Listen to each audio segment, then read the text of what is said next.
Amados irmãos, a graça e a paz do nosso Salvador e Senhor Jesus Cristo esteja com todos. Nós vamos iniciar nesse instante mais um ato de culto a Deus, reunindo-nos assim em torno da Palavra de Deus, por meio desses instrumentos de tecnologia que nós temos à nossa disposição e que nos possibilita nos sentirmos reunidos, nos sentirmos unidos, com a atenção no mesmo foco, na Palavra de Deus, e mesmo estando separados geograficamente. Nós aqui, vocês aí, cada um na sua casa ou no lugar em que se encontra a sós ou reunido com familiares ou amigos. Nós vamos iniciar o nosso culto lendo na carta do apóstolo Paulo aos Romanos, no capítulo 12, os versículos 1 e 2. Diz assim este texto: Rogo-vos, pois, irmãos, pelas misericórdias de Deus, que apresenteis o vosso corpo por sacrifício vivo, santo e agradável a Deus, que é o vosso culto racional. E não vos conformeis com este século, mas transformai-vos pela renovação da vossa mente, para que experimenteis qual seja a boa, agradável e perfeita vontade de Deus. Paulo nos dá aqui uma noção, uma compreensão do que é o verdadeiro culto, do que é o culto que agrada a Deus. É preciso que nós nos consagremos inteiramente a Deus para que o nosso culto, qualquer outra forma que tenha, seja agradável a Deus. É preciso que esse culto seja racional, não é uma coisa que nós fazemos impulsionados por emoções. Não sem emoções, não sem sentimentos, mas com razão, compreendendo, sabendo o que nós estamos fazendo, principalmente sabendo que estamos fazendo do modo como Deus quer que nós façamos. É necessário que nós não nos conformemos com o mundo.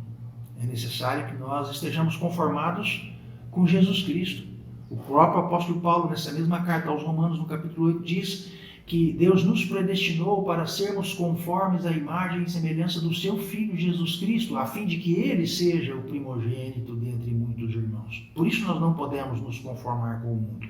Devemos estar conformados com Jesus Cristo. Então, conformados com Jesus Cristo, dedicando-nos, oferecendo-nos por inteiro a Deus, nós devemos buscar a transformação da nossa mente por meio de uma renovação. Mente renovada, mente transformada, para que nós experimentemos a boa, agradável e perfeita vontade de Deus. Nós já experimentamos essa boa, perfeita e agradável vontade de Deus quando nós estamos prestando culto a Ele. É algo que pode até ser inexplicável. Detalhadamente, é inexplicável. Nós podemos falar de como nós nos sentimos bem, de como nós temos alegria, de como temos gozo na presença de Deus, em comunhão com Deus. E é exatamente por isso. É pelo fato de nós estarmos conformados com Jesus Cristo e não com o mundo. Consagrando-nos inteiramente a Deus, dedicando-nos inteiramente a Deus, e de uma maneira específica, num momento como esse, nós nos reunimos, ou mesmo que o façamos a sós, para nos dedicarmos a Deus num momento com exclusividade, num ato de culto, num ato de adoração a Deus. E dessa maneira nós experimentamos, ou vivenciamos a boa vontade de Deus, que é agradável e que é perfeita. Então, que seja assim a nossa disposição, a nossa compreensão, a sensação que temos, o sentimento que temos e, com razão, a compreensão que temos do que seja o verdadeiro culto a Deus.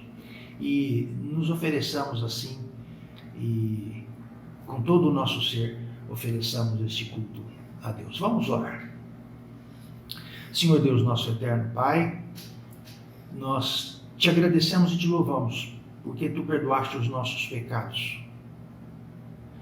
Tu nos ensinaste, ó Deus, na tua palavra, a necessidade do arrependimento, para que nós não estejamos conformados com o mundo, mas sim sejamos conformados com Jesus Cristo, ou seja, tenhamos a forma do teu Filho Jesus Cristo. Nós te agradecemos e te louvamos por isso, porque é providência tua, é cuidado teu, é direção tua, é manifestação do teu amor, é derramamento da tua graça, da tua bondade, da tua misericórdia.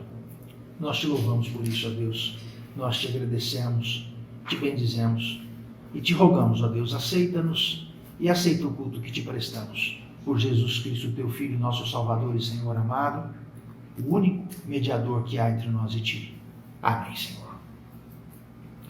Bem, irmãos, nós vamos, neste instante, cantar um hino, com o qual, como uma oração nossa, nós adoramos a Deus, nós dirigimos a Deus nossas súplicas por perdão e também manifestamos a nossa dedicação, a nossa consagração a Deus.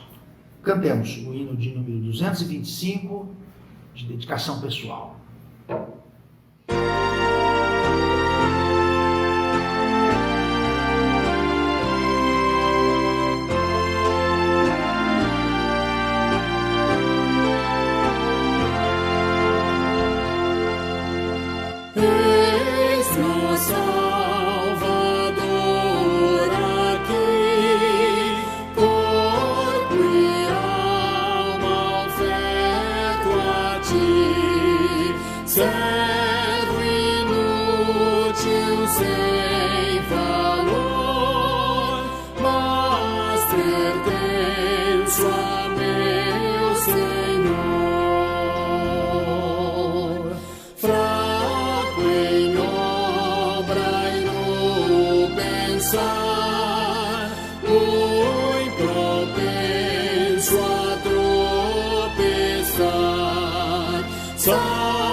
Bem, irmãos, depois de cantarmos este hino, vamos abrir as nossas Bíblias em Efésios, no capítulo 2, onde nós leremos os versículos de 4 a 9. Efésios, capítulo 2, versículos de 4 a 9.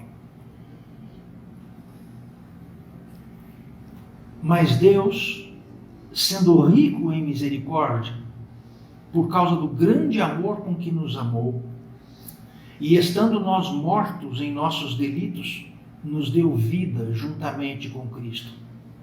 Pela graça sois salvos. E juntamente com Ele nos ressuscitou e nos fez assentar nos lugares celestiais em Cristo Jesus, para mostrar nos séculos vindouros a suprema riqueza da sua graça em bondade para conosco em Cristo Jesus. Porque pela graça sois salvos mediante a fé. E isso não vem de vós, é dom de Deus, não de obras, para que ninguém se glorie. Irmãos, medite nesse texto, leia com a sua Bíblia todo esse início do capítulo 2, até o versículo 10, do versículo 1 até o versículo 10. Leia toda a carta de Paulo aos Efésios, meditando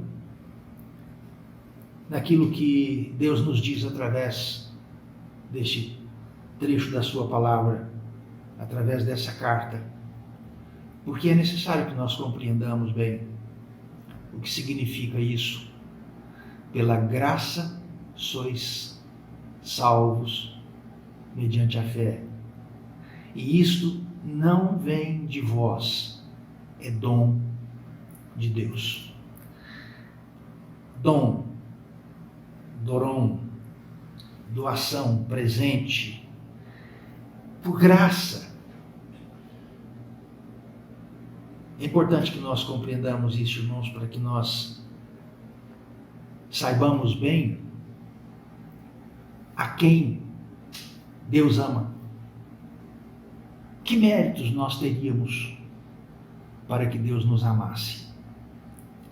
Salvação pela graça, por meio da fé, não por obras, para que ninguém se glorie, para ninguém pense ter algum mérito. Graça salvadora é motivo de nós sermos gratos, é motivo de nós agradecermos a Deus, de nós louvarmos a Deus com gratidão por tão grande amor, por tão grande graça. A graça que nos é suficiente para vivermos aqui, enquanto a Deus aprouver preservar-nos aqui, e também para, no dia final, por meio de Jesus Cristo, termos acesso à vida eterna com Ele nos céus, na presença de Deus. Nós vamos, neste instante, com esse convite e a oportunidade que nós temos de, prestando atenção neste texto, orarmos, falarmos a sós com Deus, meditarmos. Nós vamos, neste instante, agora, cantar um hino. O hino de número 42, que fala do grande amor de Deus. Cantemos esse hino como um ato de gratidão a Deus, como um ato de reconhecimento da graça de Deus pela qual nós somos salvos. Cantemos.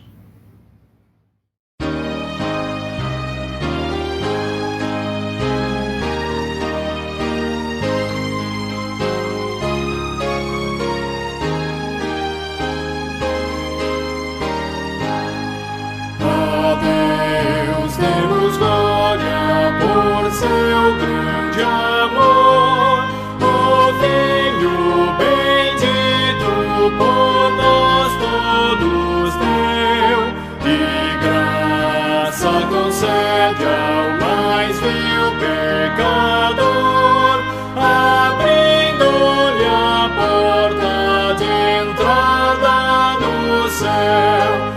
Exultai, exultai, vinde todos louvar a Jesus Salvador, a Jesus Redentor. A Deus demos glória, porquanto do céu seu Filho bendito por nós todos deu.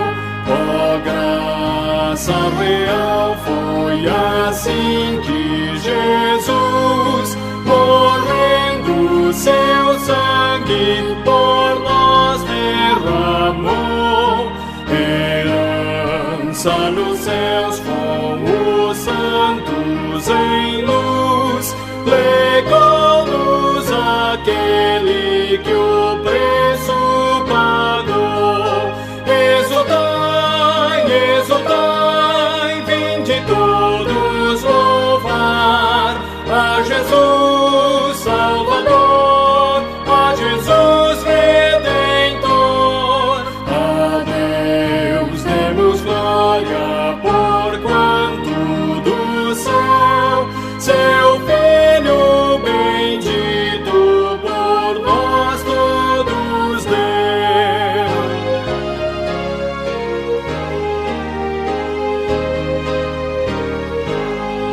Tal prova de amor nos persuade a confiar no cimentos do Filho de Deus, e quem a Jesus pela fé se entregar, vai vê-lo na glória eterna dos céus. Exultai, exultai, vinde todos louvar a Jesus Salvador, a Jesus Redentor.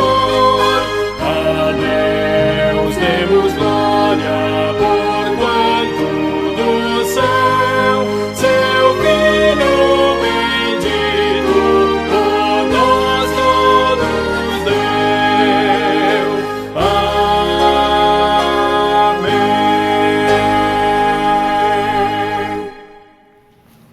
Neste instante, irmãos,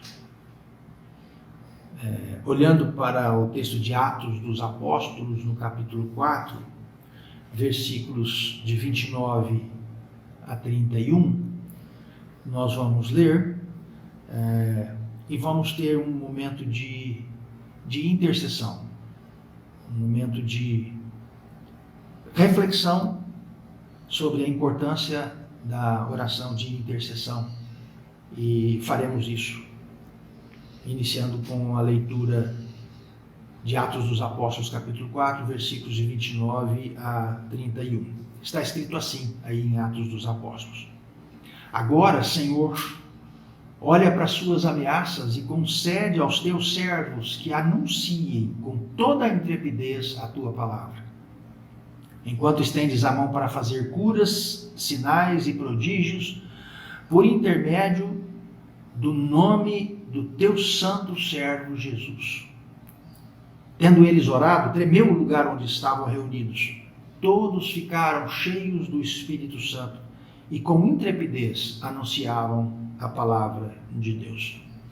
Pedro e João haviam sido presos, foram soltos, foram à presença da igreja que estava reunida e, encontrando lá os irmãos, eles compartilharam com eles, contaram para eles tudo o que havia acontecido, todas as ameaças que eles haviam sofrido.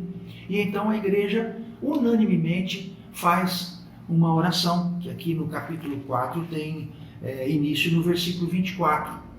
E eles são unânimes orando, e eles se lembram da profecia feita pelo Espírito Santo, pela boca de Davi, falando exatamente disso, falando exatamente de como os líderes de Israel agiriam contra Deus e contra o seu Filho Jesus Cristo, o seu santo ungido. Agora eles já fizeram isso, eles já cumpriram isso, eles já entregaram Jesus Cristo à morte, Jesus Cristo já foi executado, foi sepultado, ressuscitou. Durante 40 dias permaneceu com os seus discípulos, dando a eles provas e ajudando-os a recordar tudo aquilo que Jesus Cristo havia ensinado e tudo aquilo que em Jesus Cristo eles haviam visto, todos os sinais, todos os milagres, e eles já haviam visto também Jesus Cristo ser assunto aos céus. E haviam ouvido de Jesus Cristo a promessa da vinda do Espírito Santo. E eles já haviam recebido o Espírito Santo. E agora a igreja está crescendo. E com grande fé, com dedicação, com temor do Senhor, a igreja está como instrumento de Deus, anunciando o Evangelho, proclamando o Evangelho. E provocando o ódio das lideranças, primeiro de tudo, as lideranças religiosas de Israel. A igreja está sendo perseguida por causa de continuar dando o testemunho acerca de Jesus Cristo. Afinal, é o que a igreja deve fazer mesmo. Isso faz parte da natureza da igreja, como corpo vivo de Cristo, como testemunha de Jesus Cristo que ela é. Jesus Cristo diz: vós sereis minhas testemunhas, começando aqui em Jerusalém, indo por toda a Judéia, Samaria e até os confins da terra. E é isso que esta igreja está fazendo. A igreja tem ousadia para orar e pedir a Deus. E aqui, nesse texto que nós lemos, a igreja pede a Deus não que ele destrua os inimigos, não que ele afaste os adversários. O que a igreja pede a Deus é que Deus conceda aos seus servos que anunciem com ousadia e com intrepidez a palavra, a sua palavra, a palavra de Deus. E esta foi uma oração imediatamente respondida. O versículo 31 diz que assim que eles terminaram de orar, tremeu o lugar onde eles estavam reunidos, todos ficaram cheios do Espírito Santo e com intrepidez anunciavam a palavra de Deus. Meus irmãos, oremos. Peçamos a Deus que Ele realize em nós, especialmente na igreja brasileira, um avivamento. Que Ele nos vivifique para que nós cumpramos a missão que Ele nos deu. Para que nós sejamos ousados, para que nós não tenhamos espírito de covardia, para que nós não nos deixemos amedrontar por qualquer ameaça que nós porventura viermos a sofrer. Mas que nós tenhamos também esta coragem e disposição para pedirmos a Deus que Ele conceda a nós, seus servos, que anunciemos a sua palavra com ousadia e com intrepidez. E que o Espírito de Deus responda com brevidade a essa nossa oração. Oremos, irmãos, intercedendo pelos diáconos. Dia 9, nós, no nosso calendário presbiteriano, comemoramos o dia dos diáconos, lembrando-nos de que os diáconos, aqui no capítulo 6 de Atos dos Apóstolos, foram escolhidos para servirem às mesas, mediante um pedido feito por helenistas, porque as viúvas da sua comunidade, do seu meio, estavam sendo esquecidas na distribuição diária.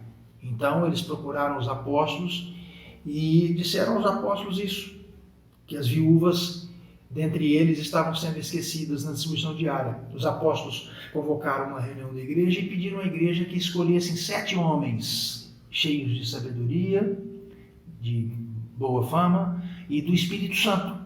Homens íntegros, homens sábios e homens cheios do Espírito Santo. E designaram estes homens para o exercício dessa tarefa, de servir às mesas. Quando essa tarefa deixou de ser necessária, e nós vamos observar isso a partir do capítulo 8 de Atos dos Apóstolos, com a perseguição aumentando, havendo expansão da igreja, a igreja saiu de Jerusalém e foi pregando o Evangelho por todos os lugares, ali pelas províncias da Judéia, Samaria. E assim nós vemos que está cumprindo a ordem dada por Jesus Cristo. O testemunho acerca dele está sendo dado a partir de Jerusalém, passando pela Judéia, Samaria e indo para alcançar os confins da terra. E estes diáconos, nós temos um exemplo muito contundente de Filipe, agora não estão servindo mesas, estão pregando o Evangelho. E Filipe vai para Samaria pregando o Evangelho e Deus age poderosamente pela sua mão, realizando sinais e maravilhas, como está aqui no pedido que a igreja fez na sua oração. Oremos então pelos diáconos, para que também eles, os nossos diáconos, sejam cheios de sabedoria e cheios do Espírito Santo para serem verdadeiros instrumentos de Deus. Oremos pelos pastores jubilados. Mês de julho é mês dos pastores jubilados. Pelas viúvas de pastores, as viúvas. O pastor jubilado não deixa de ser testemunha de Jesus Cristo. As viúvas dos pastores não deixaram de ser testemunhas de Jesus Cristo porque os seus pastores, seus esposos faleceram. Oremos também pela nossa nação, pelo povo brasileiro, e oremos pela nossa igreja presbiteriana Ebenezer. Oremos pela igreja perseguida e oremos pelos missionários em todo o mundo. Nós não vamos fazer essa oração aqui agora, nós estamos lembrando desses motivos de oração, considerando a importância de nós orarmos, porque Deus, quando nós oramos, nós pedimos a Deus que Ele conduza, que Ele dirija, que Ele realize, que Ele faça a sua boa, agradável e perfeita vontade através de nós, através da igreja, através dos diáconos, dos pastores jubilados, através das viúvas e pastores, em favor da nação brasileira, em favor da Igreja Presbiteriana Ebenezer de Ribeirão Preto, pelo que nós agradecemos a Deus, louvamos por mais um aniversário de organização que a igreja está completando, mas orando por todas as igrejas, em todas as denominações que são verdadeiramente cristãs e que existem para serem relevantes e para serem testemunhas de Jesus Cristo onde elas estão plantadas.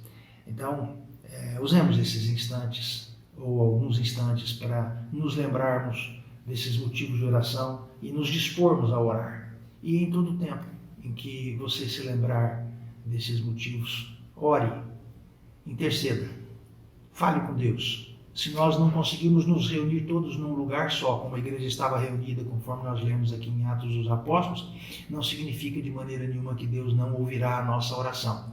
Se nós, unanimemente, se nós tendo a mesma disposição, o mesmo desejo, a mesma vontade, também orarmos a Ele.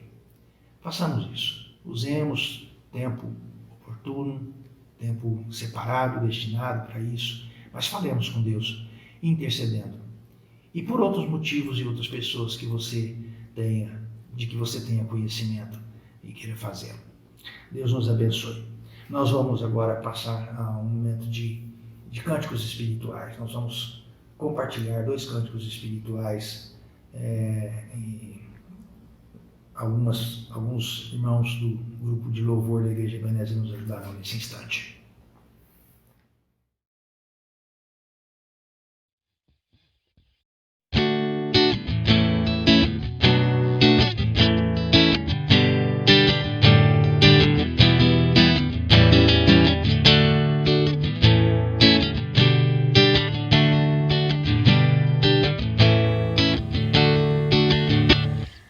Começar em mim, quero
irmãos, nós vamos agora meditar na palavra de Deus, não que nós não tenhamos meditado, mas nós vamos meditar mais especificamente para a nossa edificação e nosso fortalecimento, no texto que está no Evangelho de Lucas, no capítulo 23, a partir do versículo 39 até o versículo 43. Nós vamos ler, é um texto muito conhecido, mas é uma mensagem tão importante, tão contundente, como toda a palavra de Deus, sem dúvida. Mas há momentos em que um ou outro trecho da palavra de Deus ganham uma força maior pela oportunidade, né? E pela circunstância. Então nós vamos ler aí nos versículos 39 até 43 de Lucas, capítulo 23.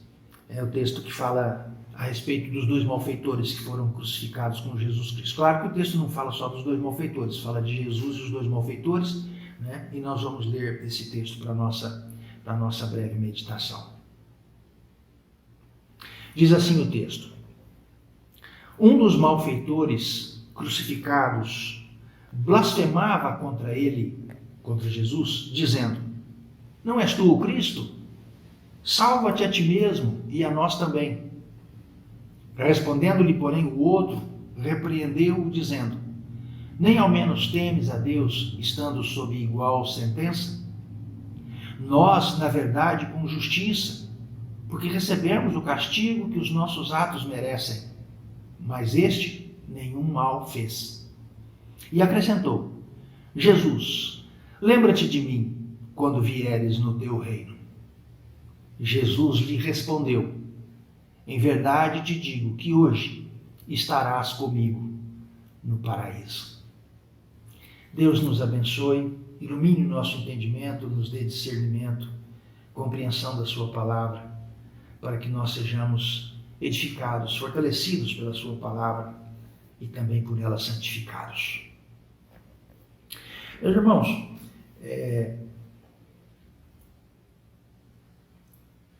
certa vez um homem de Deus que havia pregado o Evangelho durante toda a vida, estava no seu leito de morte. E alguns homens que o visitaram, eram amigos, estavam próximos, pediram a ele já com a idade bastante avançada, pediram a ele que dissesse a eles uma palavra naquele momento. Ele respondeu assim: eu preguei o Evangelho a vida toda. Eu falei a vida toda. Agora, deixem-me morrer em paz. Meu bisavô, 98 anos de idade, no seu leito de morte, um tio, irmão da minha mãe, estava próximo. Do outro lado da rua, em frente à casa dele, era o posto de saúde da cidade, uma cidadezinha pequena, aqui no interior do estado de São Paulo. E esse tio disse: eu vou lá chamar o doutor Alberto. Meu bisavô, Ângelo, disse: que chamar doutor Alberto, que nada. Está chegando a minha hora. Já fazia tempo que eu estava esperando essa hora. Está chegando a minha hora. Meus irmãos, esses dois exemplos são exemplos que se referem à última hora, os últimos momentos da vida de duas pessoas. Uma queria mesmo morrer. Eu, sinceramente, não sei qual era a fé do meu bisavô. A outra pessoa, um um evangelista, um pregador, um missionário, um homem de oração, um homem de pregação do evangelho. Ele apenas queria morrer tranquilamente, com tudo que ele conhecia, com tudo que ele acreditava. Ele entendia que aquele não era mais um momento de fazer pregação, de dizer mensagem. Ele queria estar tranquilo, em paz, porque ele sabia que era a sua última hora, era o seu último momento, ele estava para morrer. E eles queriam isso. No texto que nós lemos aqui, nós vemos 3 homens crucificados. Jesus Cristo, um outro homem do seu lado esquerdo e outro do seu lado direito.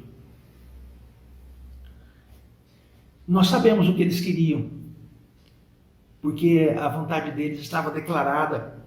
Ainda que Jesus Cristo não tivesse declarado nesse momento a sua vontade, nós sabemos que ele veio por vontade do Pai, nós sabemos que ele veio para isso, ele veio para dar a sua vida. Nós sabemos que o que Jesus Cristo está fazendo é amar o mundo de tal maneira, a ponto de conformidade com a vontade do Pai, dar-se na cruz do Calvário, para que todo aquele que nele crê não pereça, mas tenha a vida eterna. Por isso nós sabemos que a vontade de Jesus Cristo era essa. A vontade de Jesus Cristo era fazer a vontade do Pai, vontade de obediência, de submissão a Deus, por amor, por amor. E nós sabemos que viver este amor não foi tarefa fácil para Jesus. Algumas horas antes de ser preso, na noite anterior, na noite de quinta-feira, lá no Getsemane, Jesus, ao orar ao Pai, dizia: Pai, se possível, passa de mim esse cálice sem que eu dele beba. Antes, porém, seja como tu queres, não como eu quero. Seja feita a tua vontade, não a minha vontade. Não a minha vontade humana, mas a tua vontade. E, portanto, a minha vontade divina é fazer a tua vontade. A minha vontade humana era, se possível, não ter que sofrer essa dor, não ter que beber esse cálice amargo. Mesmo sabendo da dureza de tudo pelo que Jesus Cristo ia passar, ele estava disposto a fazer a vontade do Pai. Então nós sabemos, Jesus Cristo está ali, consentindo, em harmonia com o Pai, cumprindo a vontade do Pai, que é também sua vontade. O escritor da carta aos Hebreus diz lá no capítulo 12, nos primeiros versículos, que Jesus Cristo, em troca da alegria que lhe estava proposta, suportou a cruz, não fazendo caso da ignomínia ou da humilhação, que era a morte de cruz. Em troca da alegria que lhe estava proposta. Ele sabia que para salvar os filhos de Deus, ele precisava morrer. E ele precisava morrer porque não havia outro que pudesse morrer no seu lugar. E muitas pessoas perguntam, mas por quê? Por que Deus não resolveu de outra maneira? Sem dúvida nenhuma, Deus sendo perfeito como é, sendo eterno, absoluto, amoroso, justo, não fez alguma coisa maior do que o que era necessário. E Jesus Cristo não usou um plano B. Jesus Cristo não tinha plano B, Deus não tinha plano B, nunca teve e nunca tem e não terá plano B. Ele faz tudo absolutamente com justiça. Deus é onisciente, ele sabe exatamente o que está fazendo. Por isso ele sabia e o seu filho Jesus Cristo sabiam perfeitamente o que estavam fazendo quando Jesus Cristo estava ali na cruz. Tanto que é grande a consciência de Jesus Cristo com respeito à necessidade do que está acontecendo, a suficiência e a eficácia do que está acontecendo, que nas últimas palavras de Jesus ali, na sua última hora, ele diz: tudo está consumado. Ou seja, todo o plano de salvação está realizado. Nada deu errado. Tudo saiu perfeitamente como o Pai queria, como o Pai e o Filho queriam, como o Pai, Filho e Espírito Santo executaram toda essa obra, né? Deus Trino, Deus Triuno, na sua unidade perfeita. Nós sabemos também qual era a vontade de um dos malfeitores, aquele que blasfemava contra Jesus. Ele diz assim: não és tu o Cristo? Salva-te a ti mesmo e a nós também. E este homem não estava sozinho com esse propósito e com esse desejo, com essa disposição e com essa vontade. Nós vemos aqui no versículo 35, na descrição da crucificação de Jesus, nós vemos que está escrito isso. O povo estava ali observando tudo. Também as autoridades zombavam e diziam, autoridades religiosas de Israel: salvou os outros, a si mesmo se salve, se é de fato o Cristo de Deus, o escolhido. Eles conheciam as profecias, eram líderes religiosos, legítimos representantes de Deus no mundo, e estão zombando de Jesus Cristo, destilando a sua raiva, o seu ódio, o seu rancor, a sua incredulidade. No versículo 36 e 37 está escrito assim: igualmente os soldados escarneciam e, aproximando-se, trouxeram-lhe vinagre, dizendo: se tu és o rei dos judeus, salva-te também, salva-te a ti mesmo. E sobre ele estava a inscrição em letras gregas, letras romanas e letras hebraicas: este é o rei dos judeus. Essa é a sentença que Pôncio Pilatos colocou, fixou sobre a cabeça de Jesus, acima da cabeça de Jesus. É a declaração do motivo justo pelo qual Pôncio Pilatos entendeu que deveria declarar o seu ato de entregar Jesus Cristo para ser crucificado. Esse malfeitor blasfemava de Jesus, clamando: salva-te a ti mesmo e a nós também. Mas nós sabemos também qual era. Certamente ele não queria morrer. Ele queria que Jesus Cristo desse uma demonstração e provasse para ele e para todo mundo ali, afinal, que ele era Jesus Cristo realmente todo-poderoso, que ele podia realmente salvar, que ele era realmente o Salvador. Mas a sua vontade não corresponde à vontade de Deus, é antagônica. O outro malfeitor lhe deu resposta. Diz o texto assim, a partir do versículo 40, respondendo-lhe, porém, o outro, repreendeu-o, dizendo, repreendeu porque não concordava com ele. É um malfeitor que está condenado, sofrendo a mesma condenação, mas não concorda com a sua incredulidade, não concorda com a sua zombaria, não concorda com a sua atitude. E então ele o repreende. E repreende dizendo assim: nem ao menos temes a Deus, estando sob igual sentença?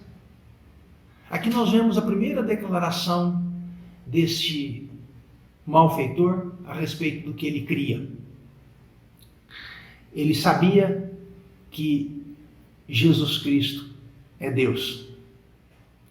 Nem ao menos temes a Deus, estando sob igual sentença? A sentença para os três é a mesma. Os três estão condenados, e condenados estão morrendo na cruz do Calvário. Cada um numa cruz, cada um na sua cruz, mas os três estão morrendo.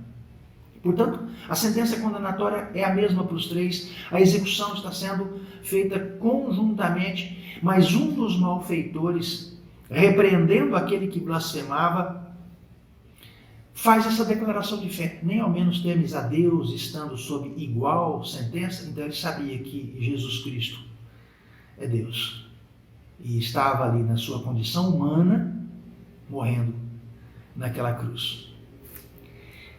A segunda declaração que esse homem faz é esta: nós, na verdade, com justiça, porque recebemos o castigo que os nossos atos merecem.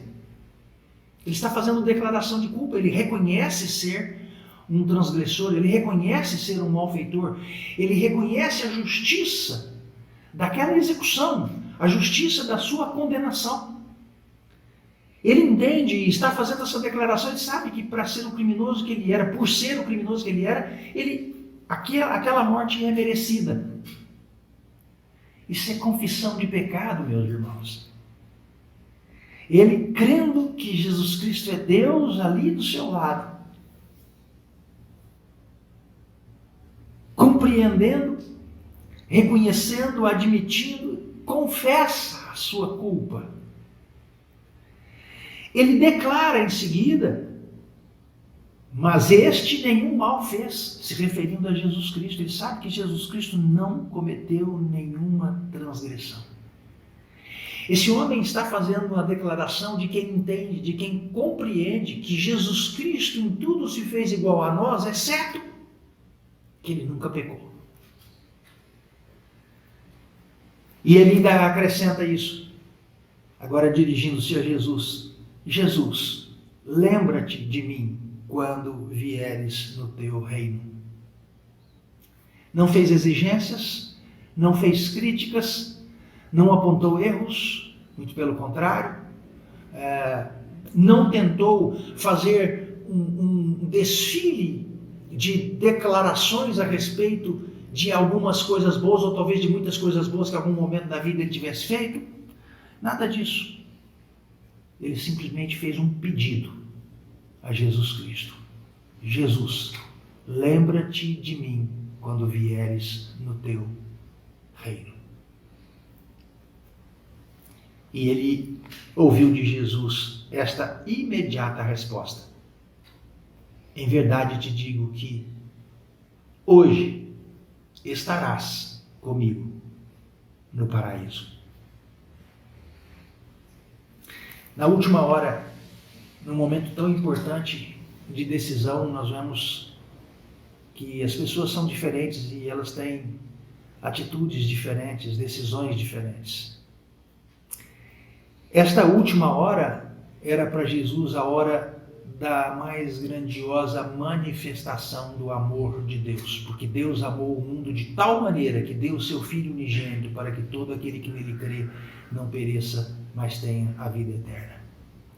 Esta última hora é a hora em que se expressa a decisão de um malfeitor revoltado consigo mesmo, revoltado com o mundo, revoltado com todos, revoltado com Deus, absolutamente incrédulo, que não pretendeu, não desejou, não quis em momento algum sequer abrir o seu coração, abrir os seus olhos, abrir a sua mente para compreender que quem estava do seu lado crucificado era Jesus Cristo, Deus que se fez homem e habitou entre nós e manifestou grandemente o amor de Deus. Ele não quis a misericórdia de Deus. Nessa última hora, hora de decisão, um dos malfeitores, consciente de que é Deus, na pessoa do Filho, que está crucificado ao seu lado, dando a sua vida para salvar a todo aquele que crê, compreendendo a manifestação grandiosa do amor de Deus, crendo na justiça de Deus, na justiça de Jesus Cristo, confessou os seus pecados e pediu socorro a Jesus Cristo. Ele pediu a Jesus Cristo a salvação. E Jesus Cristo, nesta última hora, deu a ele a resposta que todo coração, certamente que ouve esta palavra de Jesus Cristo e crê, se alegra profundamente. E eu fico imaginando como se alegrou aquele homem, sem poder rir naturalmente, porque certamente as dores que ele sentia eram grandes, afinal ele estava crucificado ali do lado de Jesus, ele não havia apanhado como Jesus Cristo, mas ele está crucificado do lado de Jesus, sofrendo a morte com dor, mas a morte por asfixia, porque a morte de cruz era por asfixia. Mais tarde ele vai sofrer a dor de ter os ossos das suas pernas quebrados para acelerar a sua morte, para não alcançar às 6 horas da tarde. E ele ouve de Jesus, com alegria, ele ouve de Jesus com contentamento, com gratidão, com paz, estas palavras: em verdade te digo que hoje estarás comigo no paraíso. Jesus Cristo morre com a consciência de que está fazendo plenamente a vontade do Pai. Tudo está consumado. Um dos malfeitores, o não arrependido, o perverso, morre em desespero, absolutamente desesperançado. Mas o outro malfeitor morre com o coração cheio de esperança. Deixa-me perguntar para você. Você já sabe qual é a resposta que Jesus Cristo tem para você com respeito a este momento? Você já parou para pensar como vai ser a sua última hora? Vai ser uma hora que você vai dizer: eu não quero falar mais nada, eu já falei muito, agora eu quero morrer em paz, em silêncio. Você quer simplesmente, conformado com a idade avançada e o cansaço da vida, já tendo visto ir embora a sua companheira ou seu companheiro, seus entes queridos, e você sabe que não vai ficar para semente, mas fica muito tempo e está cansado, sabe que é chegada a sua hora e você quer simplesmente ir em paz, chegou a minha hora, eu quero ir. Ou você quer que a sua última hora seja uma hora de gozo, de paz, da comunhão com Jesus, ouvindo no íntimo Jesus dizendo: hoje mesmo tu estarás comigo no paraíso. Só pense numa coisa, meu irmão. Nós não sabemos qual será a nossa última hora. Esse é o tipo de coisa, é o tipo de decisão a ser tomada, é o tipo de hora a ser vivida que não pode esperar, não convém esperar. Que Deus ajude você. E que, se você não tomou ainda essa decisão, que você a tome logo. E tenha a alegria da salvação. E tenha paz agora, por saber que quando chegar a sua última hora, você estará pronto, se lembrando da esperança que Jesus Cristo colocou no seu coração. Deus abençoe. E nós vamos nos despedir agora com uma bênção apostólica. E logo em seguida, nós vamos terminar esse momento compartilhando, ouvindo ou cantando junto o cântico Ebenezer. Nós estamos, afinal, ainda celebrando neste mês o aniversário da Igreja Ebenezer. Deus abençoe.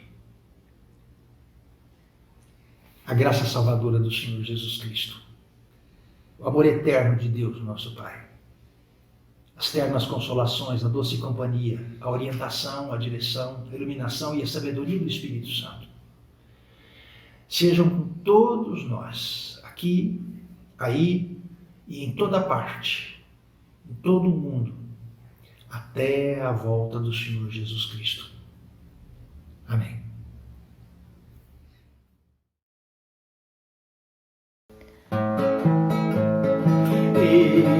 Ebenezer, até aqui nos ajudou o Senhor, com seu poder, sua mão nos guiará. Esta canção para sempre cantarei. Ebenezer, até aqui nos ajudou o Senhor. Ebenezer, até aqui nos ajudou o Senhor, com seu poder, sua mão nos guiará.